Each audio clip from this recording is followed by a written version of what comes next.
Today's episode is going to end its very last few seconds with an actual really cool footage photo of me at this location.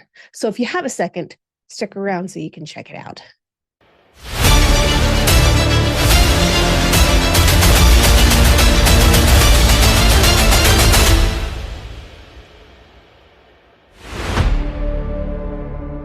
On June 17th of 1631, in the city of Burhanpur, an emperor waited outside a chamber he was not allowed to enter, while somewhere beyond the heavy curtains and guarded doors, the woman that he loved was dying. History often remembers great men at the height of their triumph. It remembers crowns and armies and processions and victories and monuments. But every now and then, history happens in silence, not on a battlefield, not in the throne room, not before cheering crowds. But sometimes it happens in a darkened room where a physician lowers his eyes, where a child has just drawn his first breath, and where an emperor begins to understand that nothing in all his wealth can bargain with death. Mumtaz had already given Shah Jahan 13 children before that day. This 14th birth was long and painful and dangerous from the beginning. The labor reportedly stretched close to 30 hours. Outside, the soldiers stood watch, the servants whispered, messengers moved quickly throughout the corridors, and somewhere in the distance, horses stamped the ground while an empire just sat around waiting for news. Any news. And finally the news came. The child survived. The mother did not. And what followed became one of the most extraordinary acts of mourning in human history. To understand that grief, though, one has to understand the woman herself, because Mumtaz was not simply beautiful or merely beloved. History is full of men who claimed devotion while treating their wives as nothing more than arm candy decoration.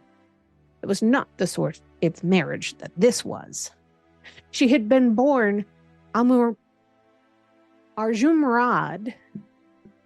Banu Begum in Agra in 1593, and I absolutely have no doubt that I completely butchered that name. I even had it written down in the notes, still can't pronounce it. My dyslexia just goes nuts when I have a headache. I've had a headache for 4 days now, so forgive me for completely butchering her birth name. Her given name later on is much easier to pronounce. But she was born into a Persian noble family connected deeply to the Mughal court. Her father was very powerful. Her aunt, Nur Jahan, would become one of the most influential women in imperial history. From childhood, she grew up surrounded by politics and scholarship and poetry, etiquette, even ambition. And yet contemporary accounts describe her not as cold or calculating as you might expect. Calm, intelligent, and unusually sincere. There's something very human in that detail. Empires often produce people skilled at performance. Mumtaz appears to have possessed something much rarer. She seems to have been trusted. And trust in a royal court is worth more than jewels. She met Prince Khurram, the future Shah Jahan, when both of them were still very young. He was around 15 and she was 14. They became engaged in 1607, though they would wait several years before marrying. Now, don't get me wrong, this is unusual for the time, but it's still quite young by today's standards. But this was not unusual for Mughal rulers to have multiple wives. So royal marriages were political tools as much as personal relationships. Alliances had to be secured. Families had to be connected. Stability had to be purchased in silk and gold and ceremony.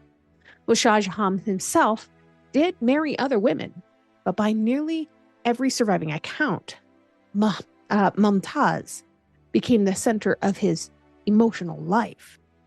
Court historians noticed it. Foreign travelers noticed it. Their servants noticed it. The court itself seems to have quietly just accepted it as fact. He consulted her constantly. He traveled with her. He trusted her judgment. He gave her the imperial seal, which meant that official decrees could not be validated without her consent. She sat behind the curtain during important discussions and could influence matters of state with a gesture unseen by most in the room, but her husband knew her so well that he could read every sign or signal that she was sending to him. That detail matters because power often leaves fingerprints, and Mumtaz left them everywhere. She was known to intercede on behalf of prisoners, too. She gave pensions to the daughters of poor scholars. She patronized poets and artists. She appears to have possessed both compassion and confidence, which is a difficult combination to fake for very long, back then or today. The marriage lasted for 19 years. In those 19 years, she became pregnant 14 times. That alone tells you something about the physical cost of royal life. The history sometimes likes to smooth over a little bit too neatly. Even surrounded by luxury, a woman's body could still carry a lot of danger. Silk curtains could not prevent hemorrhage. Marble floors could not stop fever. Wealth could not command survival. Just an aside, in 2000, I gave birth to my son, and I hemorrhaged. And I died. My son was born perfectly fine and normal, and healthy. 9 pounds, 6 ounces. I died. The doctors had to put 5 pints of blood back into my body with a stent directly to my heart to make sure that I survived. It's terrifying to think about. But this, what happened to Mumtaz, still happens even today. And in 1631, her survival failed her, and she didn't have doctors there to put 5 pints of blood back into her body. Shah Jahan's grief was immediate and visible. Contemporary chroniclers describe him as withdrawing pretty much completely from ordinary life. He reportedly secluded himself for an entire year. When he finally reappeared publicly, observers claimed that his hair had turned white, his posture had changed into a hunched position, and his face appeared gaunt and aged. Whether every detail is perfectly accurate hardly matters now, but I believe it. People believed it because grief had already altered him in ways everyone could see. It was obvious. There's an old temptation in storytelling to romanticize sorrow, to make it graceful, to make it poetic. William Shakespeare did it a lot. But real grief is rarely ever graceful. It interrupts meals. It silences rooms. It changes routines. It leaves people staring at doors or doorways without realizing it. It might leave somebody sitting in their office staring at a photo and wondering what life would be like if that person hadn't died. And it makes rulers forget decrees and servants forget conversations. It turns ordinary objects into reminders of the past. And for Shah Jahan, reminders existed everywhere of the woman that he loved. She had traveled beside him through campaigns and ceremonies. She had shared strategy and conversations and confidence in family life. And suddenly every chamber contained her absence. Meanwhile, the empire still required governing, and that's one of the hardest and cruelest truths about having any kind of power. A grieving emperor or king or president or senator still has meetings. Mumtaz was first buried temporarily in Burhanpur in a garden near the Tapti River. It was never meant to be permanent, though. Shah Jahan intended something greater almost immediately. But even imperial mourning required logistics.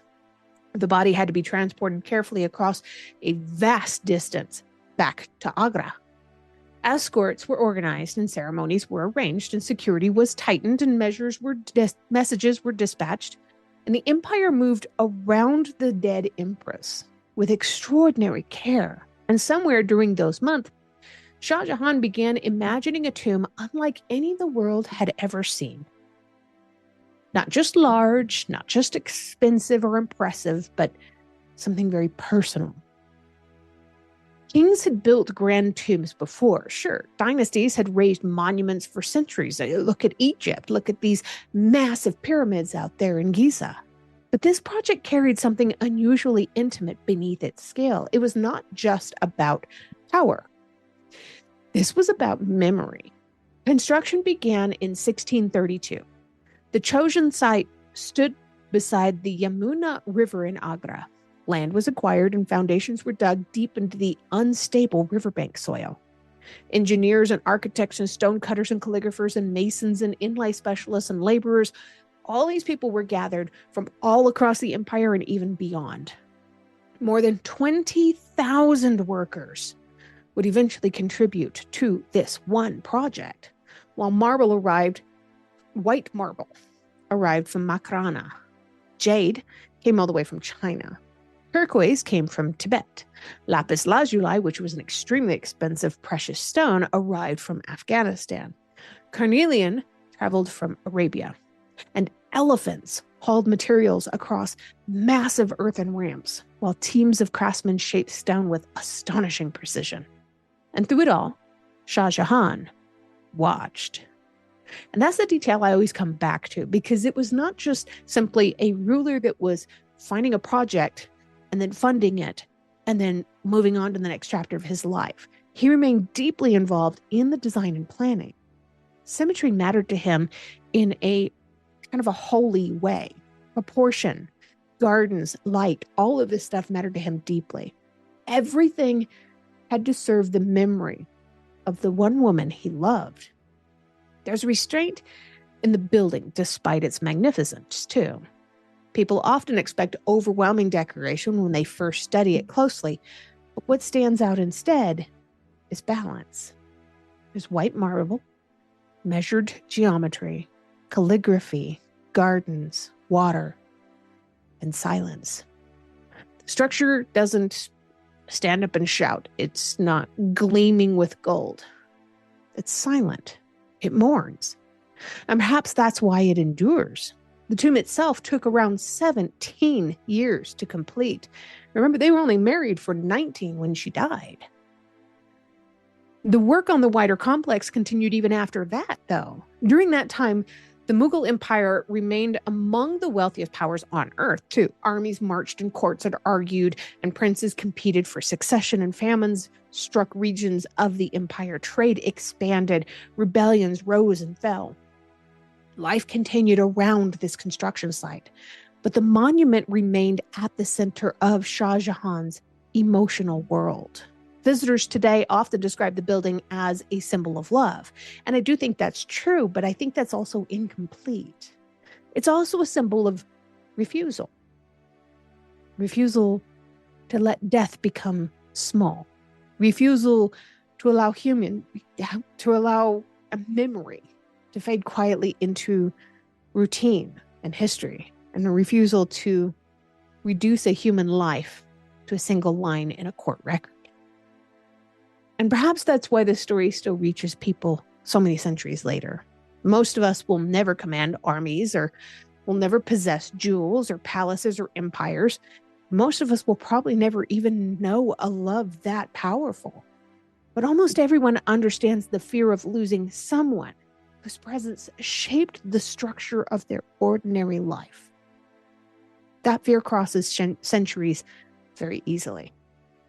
Years later, Shah Jahan himself would fall from power. His own son would seize control of the empire and confine his father within Agra fort. From there, according to tradition, the old emperor could see the white marble mausoleum from a distance. Imagine that. Here's an aging ruler who's imprisoned by his own child.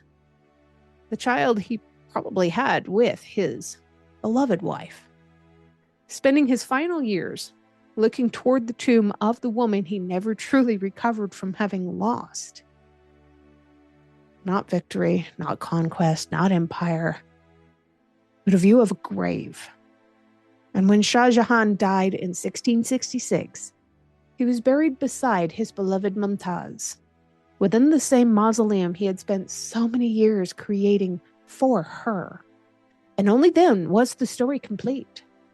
The structure the world now calls the Taj Mahal had begun with childbirth and grief and silence, and one man's inability to accept that love should simply vanish into the earth without leaving something behind. Centuries have passed since then. Empires have fallen, Wars have reshaped nations. Languages have changed. Dynasties have disappeared. But this incredible tomb remains. And that's not because marble lasts forever. Nothing does. It remains because human beings continue to recognize the emotion inside of this place. Not perfection, not fantasy, but loss. And perhaps that's why people stand quietly when they first see it. Not because they're looking at wealth, but because they are looking at grief made visible. So here's the question I want you to answer in the comments tonight, if you have a moment, either on Facebook or on YouTube. I know on most podcast platforms you don't have that ability.